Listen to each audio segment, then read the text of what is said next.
And welcome back to the Talking Archive. My name is Josh Jacobs, and last time we were talking with Jeff Davis, and he was talking about his time at WLS, and he teased us with an offer from WNBC. Now, at WLS, you were heard by over 8 million listeners in 38 states because it was such a big, clear channel signal there. Now, you got to work with people like Larry Lujak, John Records Landecker, and Tommy Edwards, just to name a few. Which jock were you closest with at WLS?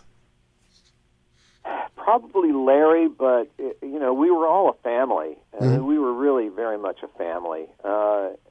Landecker, I love Landecker, still do. Politically, he and I are completely in opposite directions, but he's a good man, and I've always appreciated his talent.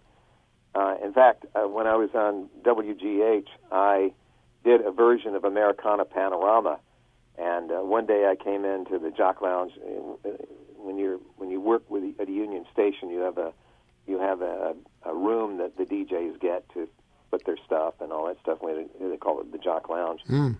And John was struggling writing an Americana Panorama, and I said, "Well, I've got a bunch of Americana Panoramas that I wrote when I was at WGH. Do you want to take a look at them?" And he said, "Sure." So I gave him a stack of different scripts that I had, and he looked at them. He said, "These aren't bad." So he ended up doing some of my Americana Panoramas, which was really very cool. Mm. But the funny thing is, this is really kind of an interesting. Landecker was the one that I always admired. I used to listen to him at night. Mm-hmm. And so I copied a lot of things that John did. One night I was on the air. This was before I went on the air full time. And I was on the air, and Garen called, and he said, "John?"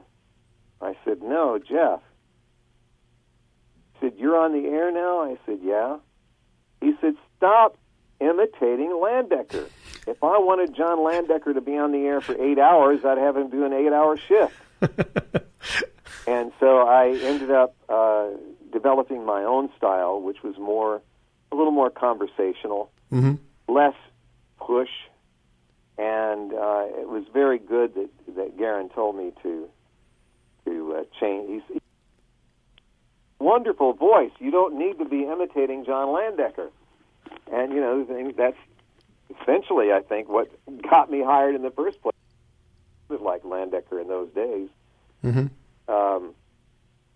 So I developed my own style, and then Steve King ended up leaving, and they ended up asking me if I wanted his 10 to 2 shift. But what had happened prior to that is that J.J. Jeffrey, before J.J. left, J.J. told me, he said, Bob Pittman over at WMAQ. I had lunch with him, and he really, the only person he talked about is you. Mm. I said, "Really?"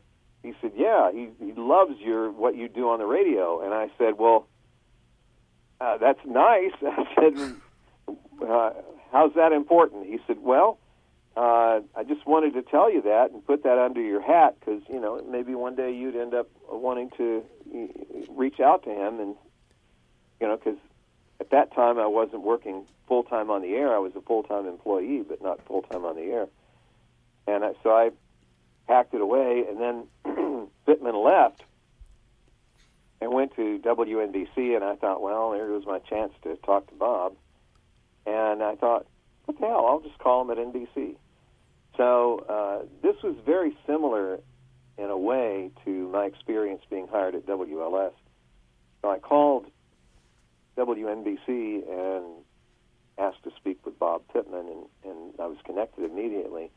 Bob said, "Jeff, I've been wanting to talk to you." And I said, "Well, I talked to J.J. Jeffrey a while back, and he said that you liked my act."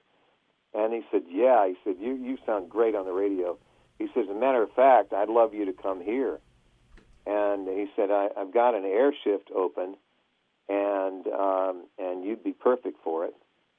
And he said, "In fact, I want to fly you up here this weekend if you can swing it."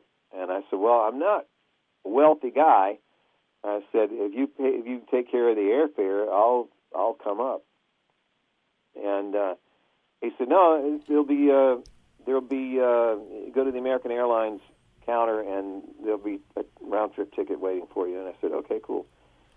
So I went into WLS and I told Garen and Marty Greenberg, who was the general manager, I told them that I was flying to New York to meet with WNBC. Bob Pittman likes my work, and I think he wants to offer me a job. And Greenberg said, don't sign anything until you talk to us first. And I said, all right, okay. So I fly up to New York, and Pittman was very nice, but I thought very kind of cold, a little bit cold. And Bob said, well, I've got a meeting, and it's going to take me a couple of hours. He said, why don't you roam around downtown here and see how you like the area. Maybe you take a look at apartments and stuff, and we'll talk when you come back.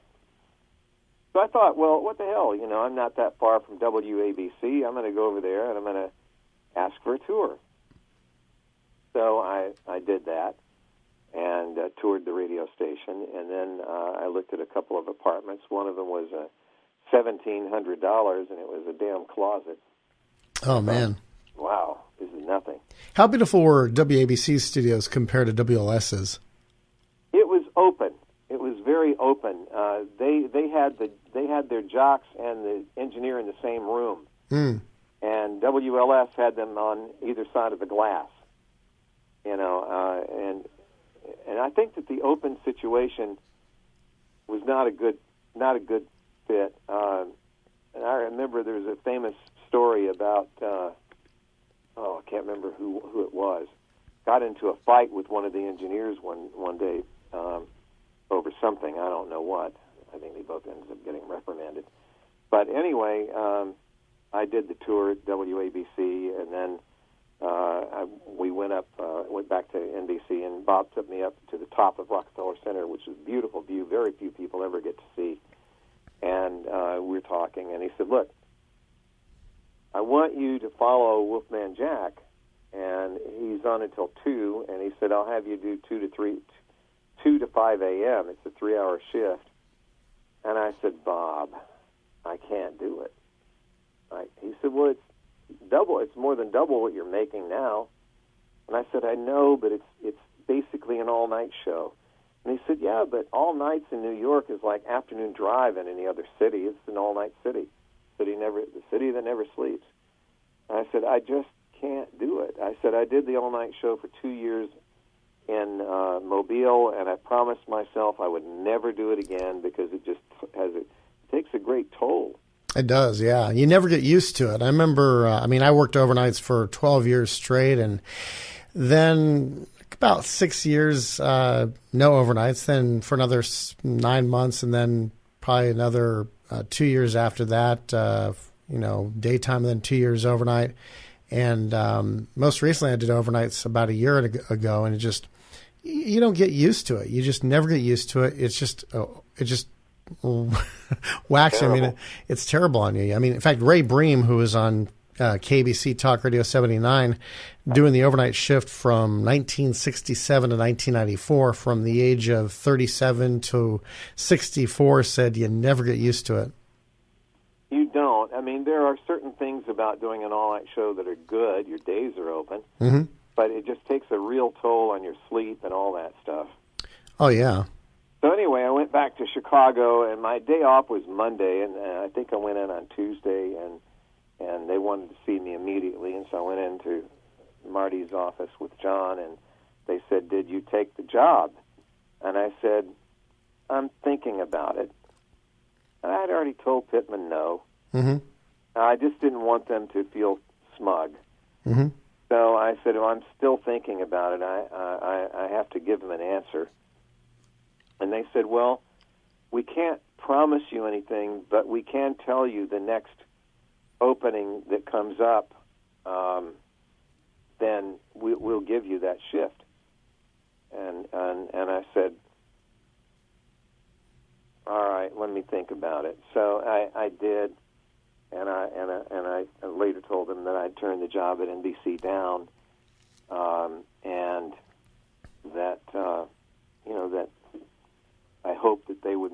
on their promise, and they did. A few months later, they let Steve King go, and I ended up on the air full time doing his shift. But I got into trouble because Greenberg, Marty, who I love dearly, Marty was royally pissed at me because I had gone over to WABC, and when I was in town to interview for a job on their competitor, WNBC, I said, nobody told me that was a bad thing. I said, you guys knew that I was going to NBC for an interview. I didn't hide it. Mm-hmm. Yeah, but they called us, and they were really pissed. And I said, oh, really? Seriously? I felt they were being just childish. But I did understand the competitive aspect of it, that I went over there and that I might potentially be competing with them, and here I am looking in on their operation. But, it's just not something that even crossed my mind at all, really. I just wanted to see WABC. Oh, yeah. I've been there again since then. I went there 6 or 7 years ago, and it's completely different now than it was then. Is it the same studios where WABC currently is? Oh, it's completely different. Very different. Wow. I'm not sure, but maybe some of them are running their own board. I can't remember. But when we had board operators, but then in 1979, I think it was, they had us run our own boards, but I was the first one to run my own board. And I think it's because I had, the other guys had been at radio stations where they had not run their own boards for a long time. They just wanted to make sure that it worked. And of course, they easily could run their own boards. It's just there's a certain training period that you have to go through. But for me, it was like drinking water. And I really loved working with engineers, but I also loved having complete control over the show. Some of these guys that I worked with were the best. And then one or two of them liked to read a newspaper and really weren't paying much attention at all. But most of the board techs that we had were gifted engineers. I mean, they were not just board techs. They knew what they were doing. And many of them were about my age, and they were having fun. And I can't tell you the number of times that one of them might save my butt, when I had done something wrong or forgotten to give them what was coming up next or whatever, forgot to call for the mic or whatever. They were very, very conscientious and very good. And many of them, the ones that are still alive, are still good friends. Wow. That's the thing about WLS that still exists to this day, and that is that we were very much a family. And we've had reunions.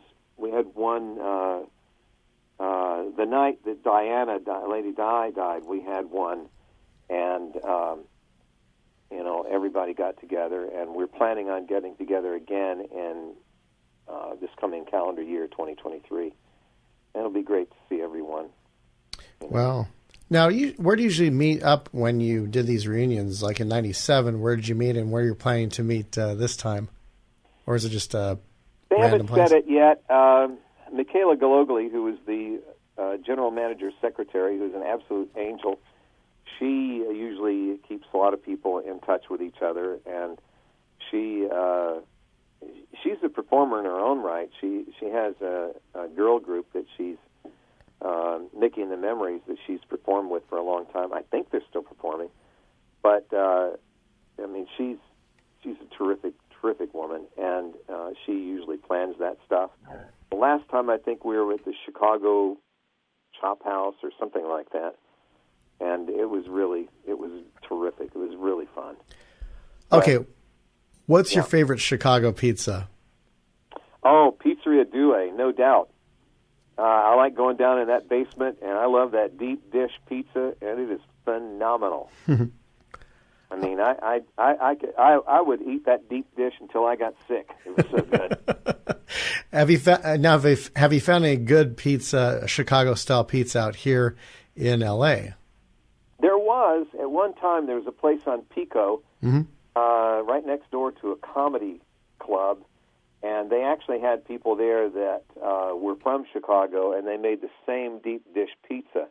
There's a little bit of a trick to it. One thing one way they're able to make that pizza taste good is they cook them in carbonized pans. Pans have been used for a long time. They built up a lot of carbon. Mm-hmm. I also I got in a discussion with a friend of mine when I was at Douai one night, and I said, I think they must put cornmeal or something in this to give it a little texture. And so I marched myself right back into the kitchen where they were working, and I said, hey, tell me what you guys put in that pizza dough, because it tastes like it might have a little cornmeal in there. And they said that it did, and they showed me the pans, and they gave me a little background on it. You know, I've never been too shy to ask about food. Mm-hmm. You know, but yeah, Pizzeria Douai to me is the best. Everybody's got their favorite, you know, mm-hmm. but I still love that place. It has a very, very nice, interesting atmosphere.